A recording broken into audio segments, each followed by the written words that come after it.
നരേന്ദ്രമോദി പ്രധാനമന്ത്രിയായി ചുമതലയേറ്റു. സൗത്ത് ബ്ലോക്കിലെ ഓഫീസ് മുറിയിലെത്തിയാണ് ചുമതലയേറ്റത്. 18ാം ലോക്സഭയുടെ ആദ്യ സമ്മേളനം 18-ന് ആരംഭിക്കാൻ ആലോചനയുണ്ട്. വിവരങ്ങളുമായി ഡൽഹിയിൽ നിന്ന് പി ബസന്ത് നമുക്കൊപ്പം ചേരുന്നുണ്ട്. ബസന്ത്, ആദ്യമായി ഏത് ഫയലിലാണ് നരേന്ദ്രമോദി മൂന്നാം തവണ എത്തുമ്പോൾ ഒപ്പിടുന്നത്? അല്പസമയം മുമ്പാണ് പ്രധാനമന്ത്രി സൗത്ത് ബ്ലോക്കിലെ തന്റെ ഓഫീസ് മുറിയിലെത്തി പ്രധാനമന്ത്രിയായി ചുമതലയേറ്റത്. പ്രധാനമന്ത്രിയുടെ മൂന്നാം ടേമാണ് ഇന്ന് ആരംഭിച്ചിരിക്കുന്നത്.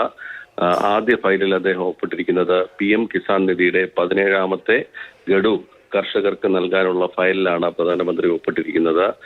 20,000 കോടി രൂപയാണ് 9.3 കോടി കർഷകർക്കായി വിതരണം ചെയ്യുന്നത്.